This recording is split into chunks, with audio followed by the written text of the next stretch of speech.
dapat dicapai dalam proses persidangan yang berimbang, terbuka, berstandarkan pada bukti-bukti faktual dan objektif. Pak Ferdi Sambo dan Ibu Putri Chandrawati juga menyampaikan harapan yang sama. Pesan Pak Ferdi Sambo dan Ibu Putri kurang lebihnya seperti ini. Kami menyadari ada kekeliruan yang pernah terjadi.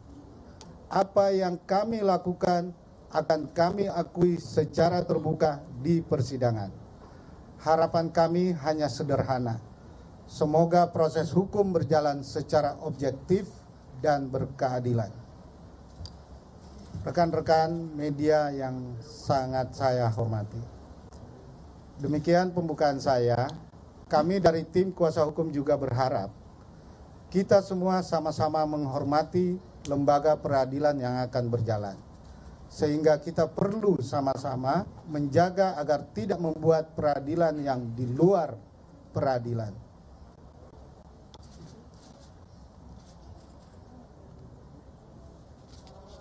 Perlu saya sampaikan bahwa rekan Febri Diansyah dan rekan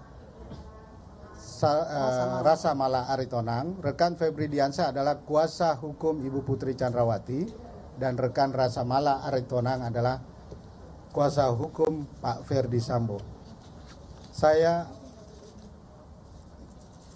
mempersilakan rekan Febri dan rekan Rasa Mala Aritonang apabila ingin menyampaikan sesuatu.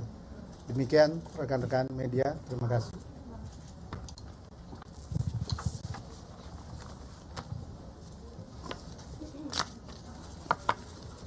Selamat sore teman-teman semua, teman-teman jurnalis yang kami hormati. Terima kasih Bang Arman dan Kak Sarmauli.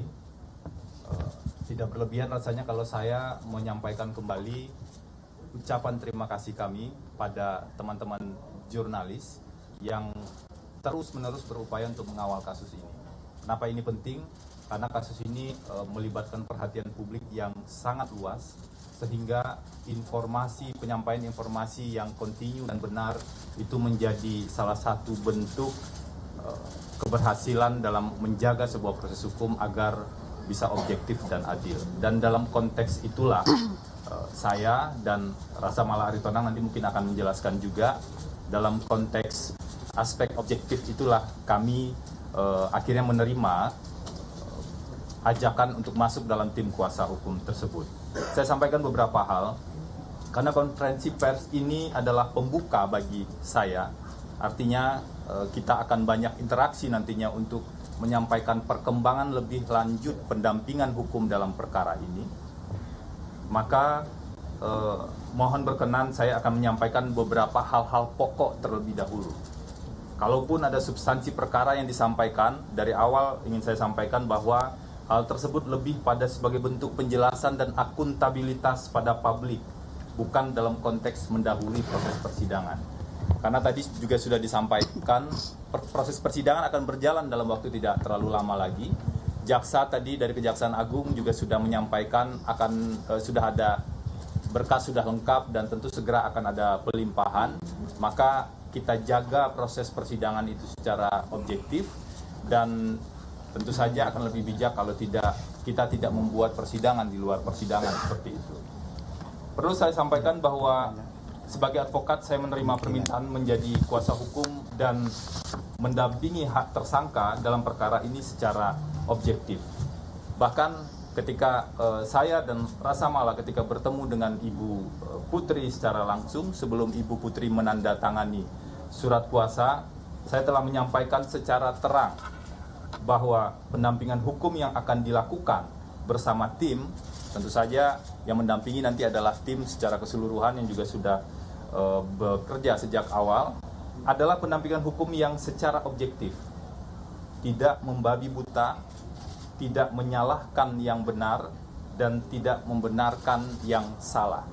Prinsip objektivitas itulah yang kami pandang perlu kita jaga bersama-sama, dan kami tentu juga berharap pada teman-teman jurnalis, teman-teman akademisi juga untuk bisa menjaga objektivitas proses hukum penanganan perkara ini, agar nanti siapapun yang melakukan perbuatan maka ia akan dihukum sesuai dengan perbuatannya. Tapi yang tidak melakukan perbuatan tentu saja tidak seharusnya tidak dihukum atas apa yang tidak dia lakukan. Itu memang perlu kita jaga dan kita kawal bersama. Saya dan Rasa Mala juga bertemu secara langsung dengan Bapak Ferdi Sambo dalam kunjungan ke tahanan di Makobrimob bersama tim kuasa hukum. Pada saat pertemuan tersebut juga disampaikan bahwa kami bersedia memberikan pendampingan hukum secara objektif. Pendampingan hukum secara objektif adalah apa yang kami sampaikan secara langsung pada Bu Putri dan juga kami sampaikan kepada Pak Ferdi Sambo dan juga menjadi komitmen kami di tim kuasa hukum ini.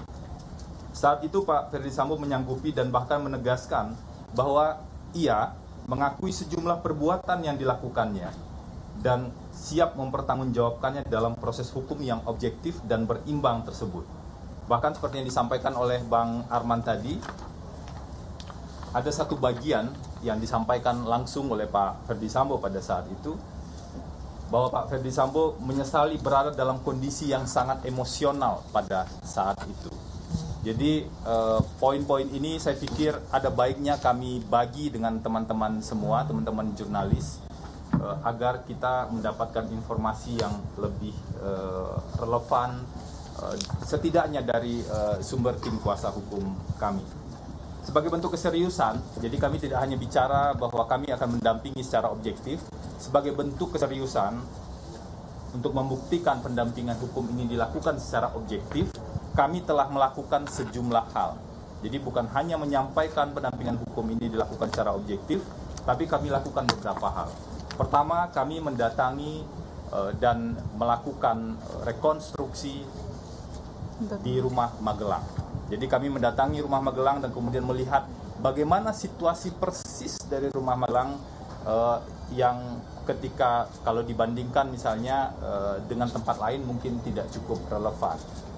Yang kedua, kami mempelajari tentu saja seluruh berkas yang tersedia dan menganalisis keterangan pihak-pihak yang relevan dan metode pengumpulan fakta yang lainnya. Kami percaya objektivitas tidak akan bisa kita dapatkan kalau kita tidak berupaya untuk melakukan pengumpulan fakta-fakta dan melakukan pendalaman terhadap materi-materi yang sudah ada. C, kami juga melakukan diskusi dengan para ahli hukum. Ada 5 ahli hukum yang sudah kami datangi, diantaranya 3 profesor di bidang hukum dan 2 doktor ilmu hukum. Mereka ini, 5 ahli hukum ini sebagian besar adalah ahli hukum pidana yang tentu saja memahami pidana dan juga bisa memahami dan menjelaskan tentang viktimologi misalnya dari 4 perguruan tinggi di beberapa daerah. Kami juga melakukan diskusi dengan 5 psikolog. Kami paham ini bukan hanya sekedar isu hukum, bukan sekedar isu hukum pidana saja, tetapi juga ada relevansinya dengan situasi kejiwaan seseorang, karena itu yang diajarkan dalam doktrin-doktrin ilmu hukum. Maka kami melakukan diskusi dengan 5 psikolog, baik guru besar psikologi ataupun ahli psikologi klinis dan psikologi forensik. Jadi ada guru besar psikologi, ahli psikologi klinis dan psikologi forensik. Dan untuk melihat bagaimana pertimbangan pengadilan dalam beberapa tahun terakhir untuk kasus-kasus pembunuhan dan pembunuhan berencana, kami juga sudah mempelajari 21 pokok-pokok perkara pada putusan pengadilan dalam kasus sejenis. Jadi kami betul-betul ingin melihat secara hukum bagaimana penerapan pasal tersebut, selain juga kami mendalami dan menguji fakta-fakta yang ada, tentu saja dalam porsi kami sebagai kuasa hukum atau sebagai advokat. Dan beberapa kegiatan lain yang juga masih berjalan dalam ruang lingkup pendampingan hukum yang diberikan. Teman-teman semua, saya menyadari, kami semua menyadari, menjelaskan informasi terkait dengan perkara ini saat ini adalah sesuatu yang sangat tidak mudah. Kami menyadari ada banyak yang pernah kecewa atau mungkin ada banyak yang pernah merasa dibohongi dengan adanya skenario-skenario sebelumnya. Kami menyadari hal tersebut.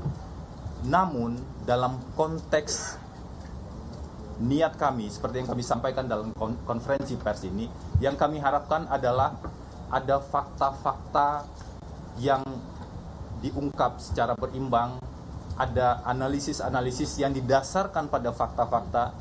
Jadi tanpa bermaksud untuk membahas banyak analisis yang berkembang saat ini, namun alangkah baiknya analisis-analisis dilakukan dengan basis fakta, bukan basis-basis pengandaian.